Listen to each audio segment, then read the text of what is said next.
So chi-squared test for independence. So here's an exam style question. 80 people were asked for their favorite genre of music, pop, classical, folk, or jazz. The results are shown in the table here. So here we have the contingency table with the observed values.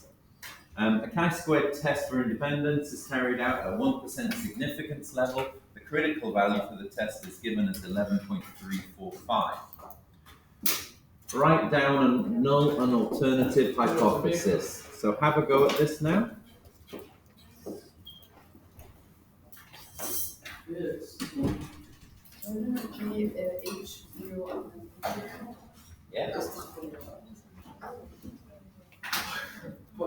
Have a go at writing your null and alternative hypothesis. Come around and see them. I'll pause a second. So we've got two variables. We can see these in the question. We've got favorite genre of music, and obviously we can see here that it's going to be compared with gender. So the H0, the hope, is choice of music genre. And then the words we have to always use is independent of, then our other variable, gender. What's the alternative hypothesis going to be? The choice of music genre is not independent of gender. So we can do this. Is not independent of gender.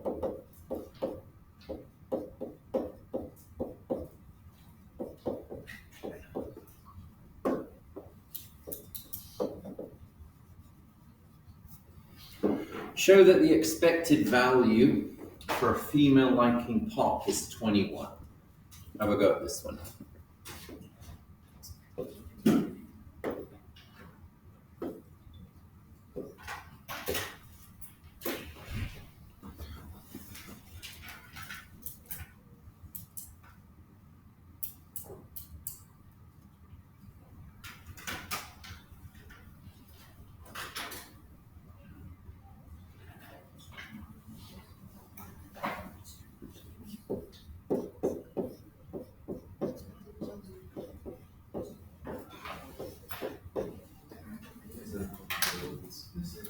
So, sir, no matter the question in the numbers, it's always going to be consistent with the first analysis.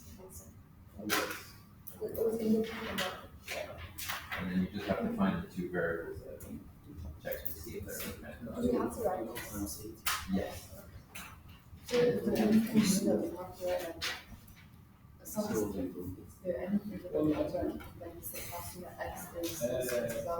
So the female like a pop. The equivalent on this one is the null hypothesis. Total females is 42.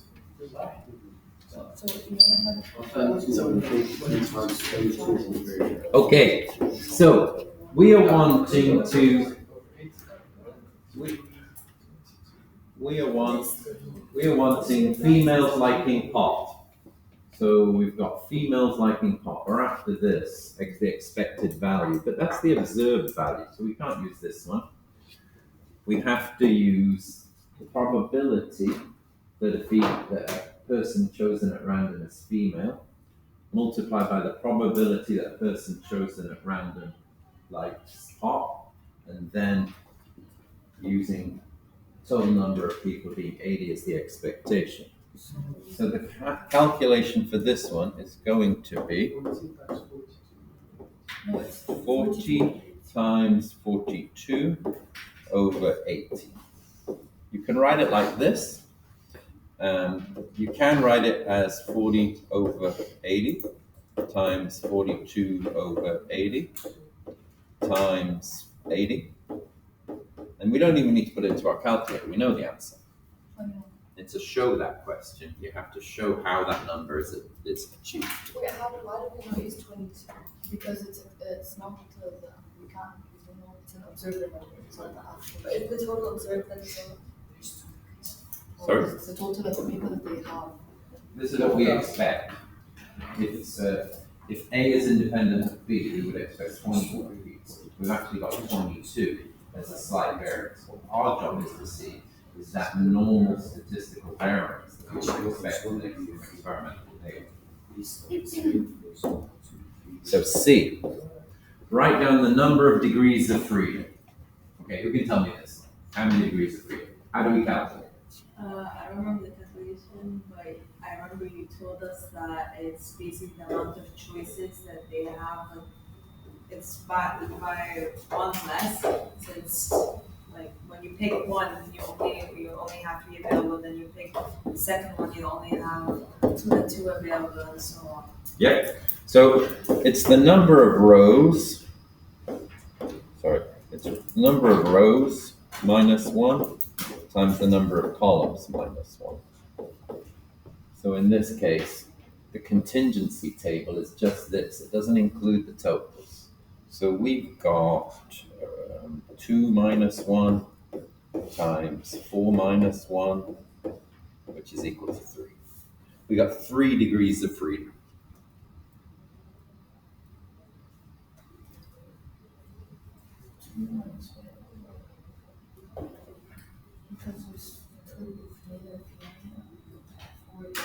Yeah.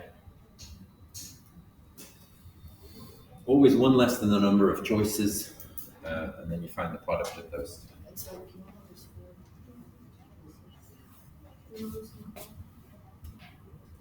Okay, find the chi-squared statistic and the p-value. So this is the new bit for you guys. I'm going to show you how to do it on the calculator. Last time we found the chi-squared statistic doing the hand calculation. Follow me through now very carefully and make sure I'm recording this bit. This is the bit I want. Yeah. The chi-squared one is the trickiest one because we have to use a matrix. So we're going to do the chi-squared and p-values using this contingency table. So this contingency table is 4 columns and 3 rows. 4 columns and 3 rows. We don't include the 4 columns and 2 rows. 4 columns and 2 rows. We're going to press this button here next to the 9, the templates button. We're going to choose this one that looks like a 3 by 3 matrix here in the middle. Find this one on your calculator. It will ask you how many rows and columns. So we have 2 rows, press tab, 4 columns. Then it'll give you a matrix like this, and you type in your data. To move between the cells, you might find it easiest just to tab, press the tab button. It's easier.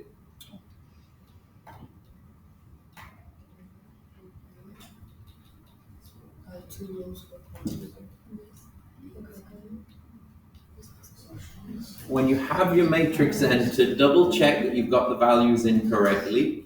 And now we're going to need to store this in a variable.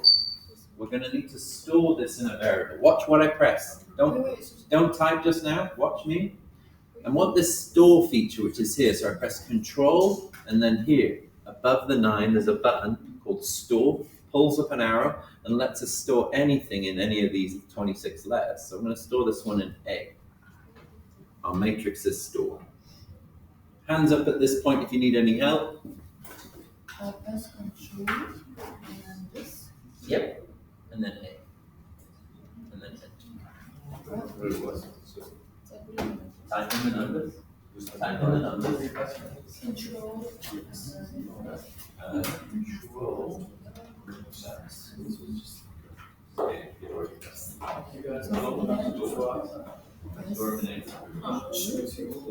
Any help needed?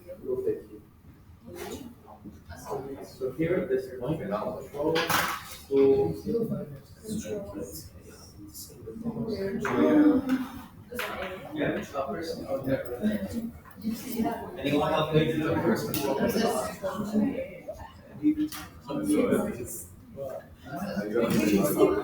gonna say bye. No, because the store is something else.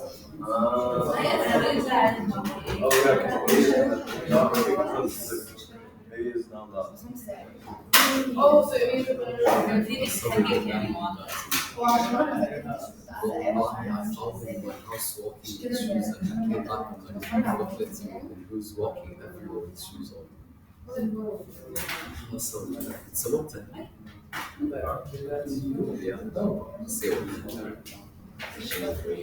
Let's have a look. So, at this point, we have our matrix, our observed frequencies stored in the matrix A, and then we go menu, statistics, number 7, stat tests.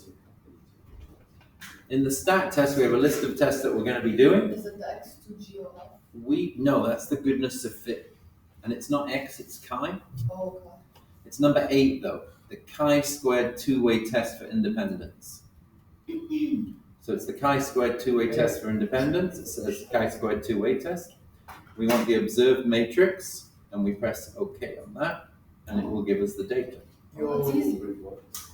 Do AA have to do this without calculating? So No, they don't do hypothesis.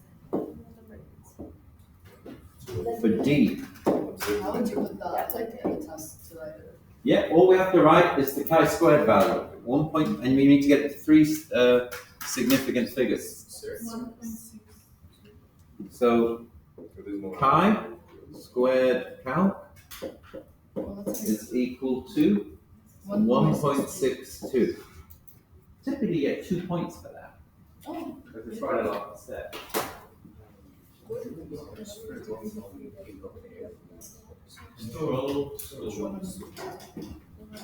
We need the p-value.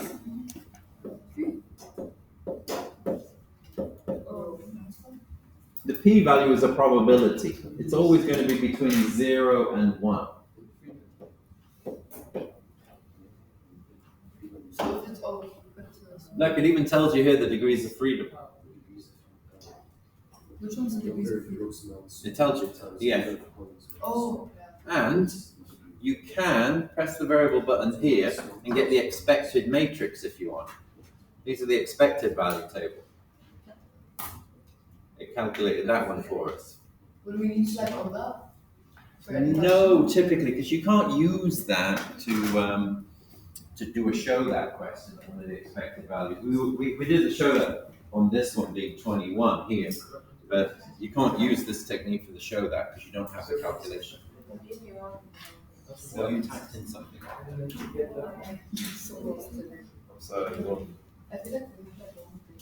So you should have your chi-squared value 1.62. Let me see the 1.62. See 1.62? Oh, She's so smart.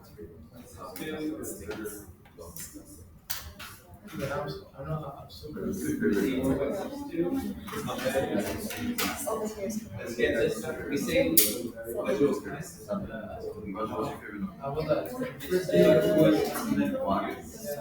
First day review.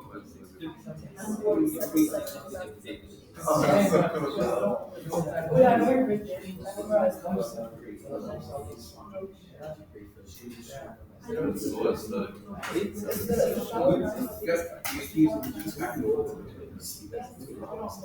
if you're looking at club 3, you want to see the numbers. So just get used to going really fast, and you wouldn't need float 12. Oh, okay. So 3. Used to doing this. How we do it over here?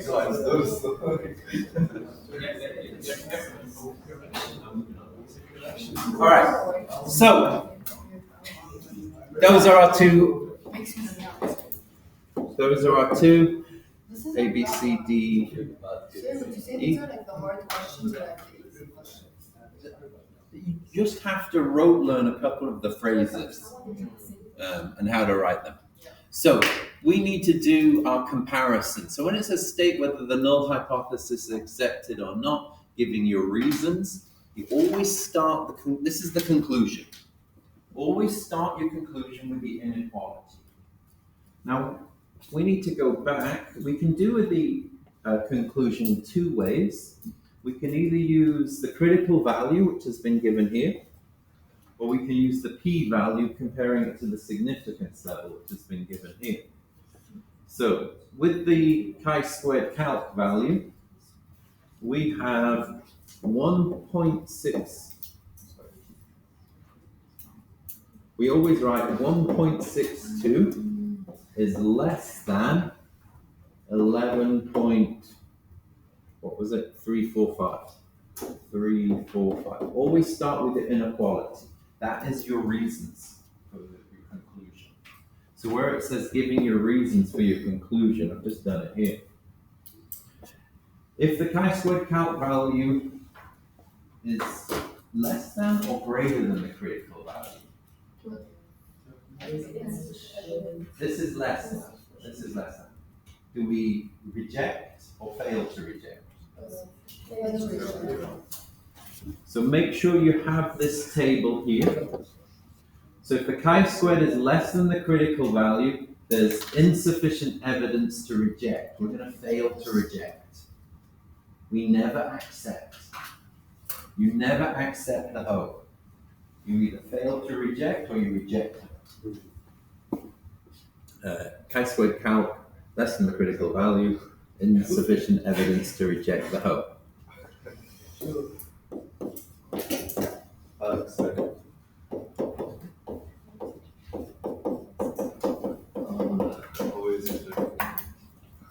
Oh wait, never accept. Never accept the hope. You're getting it now. I'm trying to help you remember these. Never accept a hope. Either reject or fail to reject.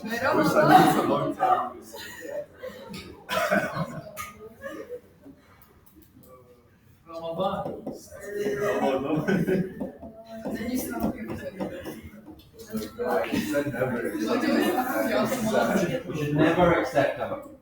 You should fail to reject at best, or you reject. Depending on your critical value. So it's one of the two options. You either fail to reject or you reject. Yeah. So there is insufficient evidence to reject. That means we are concluding that the choice of music genre is independent of gender. So we fail to reject. We're failing to reject. We're failing to reject. Doesn't quite mean we accept it, but kind of. So we have insufficient. We have independent of gender. But sir, how do I know if It's it's even, like we just didn't you order that? Okay, but it's like I'll send it. You screenshot it on the screen. no, I was but how do you know this is Because it's that state whether the null hypothesis. Oh. Okay, that's how we carry out a chi-squared test for independence. This is your typical exam style question on this. What's totally important on this last bit is you must include this inequality. You must include your inequality. Hello. So,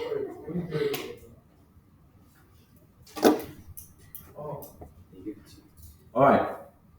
Copy. So we can make the conclusion.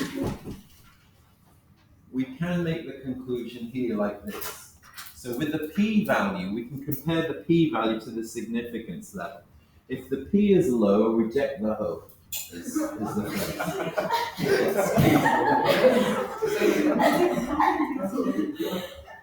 Sorry, I do make these subtle innuendos because these phrases stick.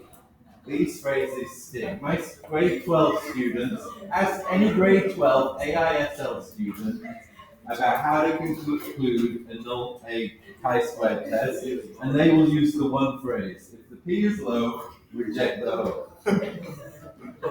Okay? And you just got to remember that the chi-squared calc, the comparison is always in the opposite direction. This is how I remember it too. So if the p is low, lower than the significance level, there is sufficient evidence to reject the hope. Okay? This is the phrase that you can remember. And from this one, you know that this one is the opposite way round, and that this one is the opposite way. This one is the opposite way round, so this one is the same way round. And then you sort of work your way up. So if the P is low, reject the whole. That means if the critical value is high, reject the whole.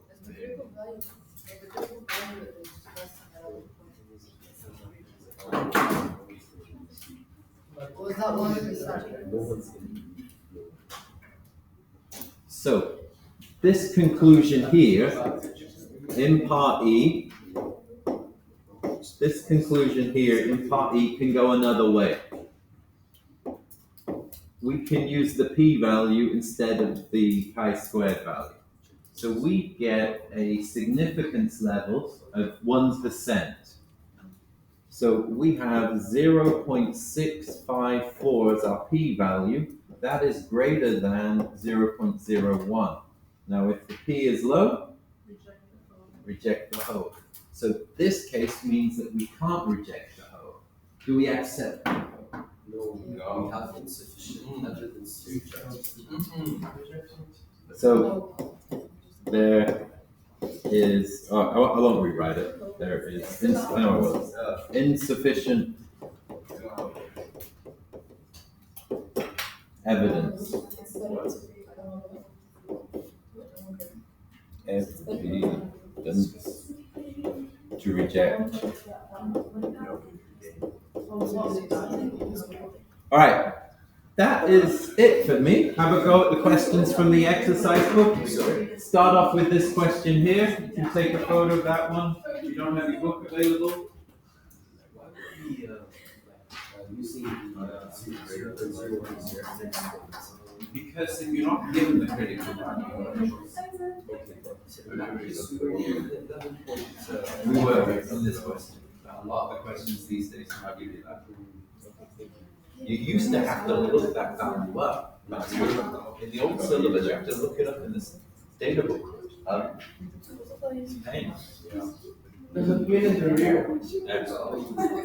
The critical value is based on the significance level and the degrees of freedom. Yasmin, can we focus on the map? Okay, today's homework is exercise 8C. Make sure you do this one.